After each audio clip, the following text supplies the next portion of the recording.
Hola Mis Amores. In today's video, I wanted us to have an honest conversation, just me and you up close and intimate, about what is it costing us to not trust ourselves. Now, the reason why I wanted to have this talk with you is because I know how difficult life can be when you are constantly second guessing yourself. When I was diagnosed with depression in 2017, I really was yearning for one thing and one thing only. I wanted to be able to trust myself. I wanted to be able to walk away from a job.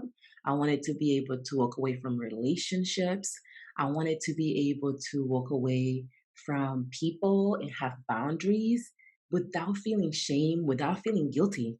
And I was so focused on wanting to be validated by other people because I didn't trust myself.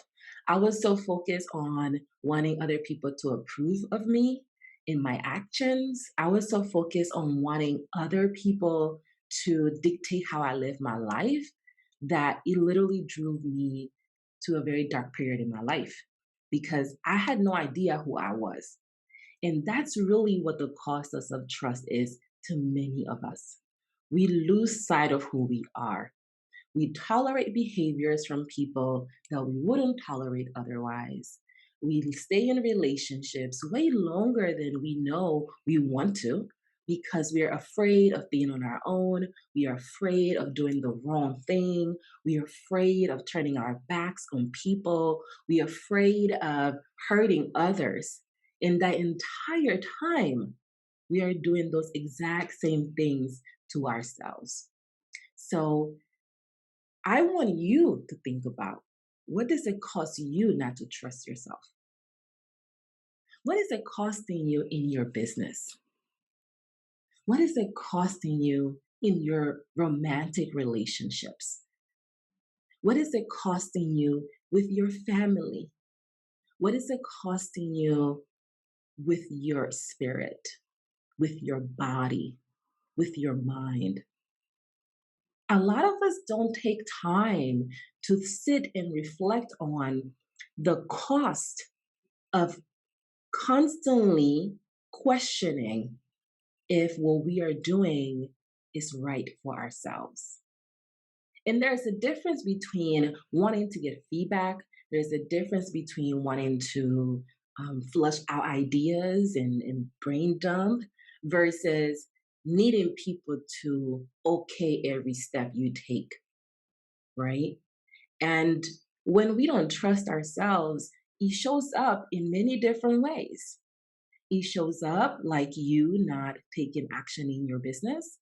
A client or potential client reaches out to you, you're talking to them, you can tell they're not a good fit, but you're afraid that no one else will work with you. You don't trust that what you're doing is that valuable. You haven't actually grounded yourself in what you believe. So now this person comes in and they know that they're not the best fit for what you're offering.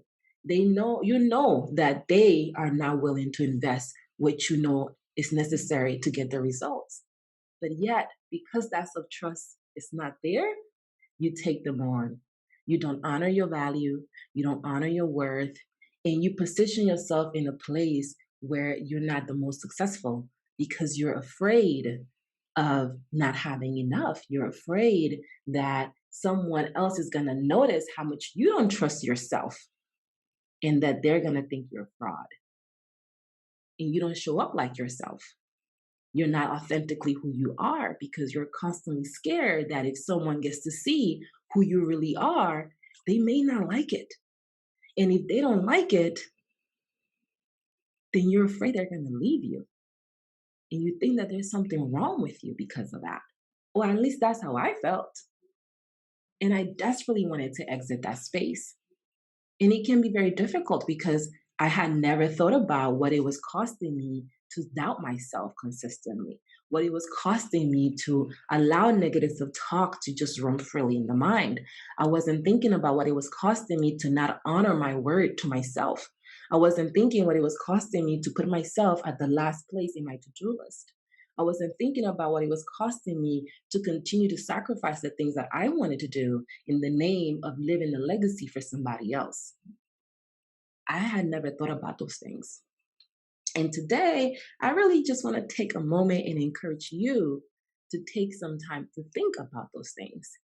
Because if I had had that opportunity, and this is what my clients also experience, if they had had that opportunity to question some of these things earlier on, they may not have found themselves in some of the dark spaces where they did. Even though amazing growth came out of that, and they are grateful for that. I am grateful for that. I get to share this with you now because I went through that so that hopefully you don't have to go through it in the same way. It still would have been helpful to ask these questions earlier on. And I want you to know that it is okay to ask these questions. It is okay to look at what is it costing you to show up in a way that is not in authentic alignment with who you really want to be. Because I think it was Lauren Hill who said this: the worst version of yourself is better than your best version of anybody else. And a lot of us are living this version of ourselves that's not us. And we're getting relative success. We feel semi okay, but something in our spirit is tugging, and we're not answering that call. And the more we don't answer the call, the more we feel like something is missing. The more we feel like we're not fulfilled. The more we feel like we're not living to authentically who we are. The more we feel unhappy. The more we feel stressed. The more we feel overwhelmed.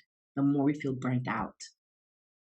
All these things can be worked through. All these things can be released if you take the opportunity to trust yourself with yourself. But that's going to take time because you must first know what is it impacting you to show up at the current levels of trust that you have right now.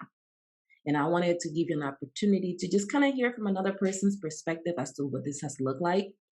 Because since I question my self-trust, since I question what it was costing me not to trust myself, and since I saw it, because you got to see it, right? And it doesn't always feel good to see it. It doesn't feel good to see the situations in which you put yourself in. And it's uncomfortable. So I just want to let you know that it is an uncomfortable process to ask these questions. So if you're not trying to get uncomfortable, this may not be the exercise for you, but it's a type of uncomfortable or discomfort that's going to help you. And if you want to live this life of calm and courage and consistent action and just feeling like life is happening with you, it's just not happening to you, it's happening for you and with you, and you are an equal partner. If you want to feel in control, then you have to start looking at what is it costing you to be where you are right now and determining if you're ready to make those changes. Because if not, no videos on YouTube, no podcast on Spotify or wherever you listen, no books are going to change that. You have to be the one to change that. And it has to start with you. So thank you so much for watching today's video. I want to encourage you to take a moment and reflect on what self-trust is costing you, how it's impacting you. And before I go, I want you to know that if you're struggling with looking at your current reality, if you're struggling with making peace with how your lack of self-trust has impacted your life, that's only a small part of this process, okay? Even though it's an uncomfortable process, it's not the only part of the process. And I want to give you some context before you go. So what you're looking at here is a proven framework that we use to help female founders unleash their self-trust in 90 days without feeling paralyzed by overthinking or fear of failure, so that they can envision the life that they want for themselves. And what I would like for you to do after watching this video is to just let me know, what's your biggest challenge with trusting yourself right now? What is your biggest challenge with showing up as the most authentic version of yourself, no matter what? I would love to help you. Have an amazing rest of your day, and I'll talk to you soon. Hasta luego.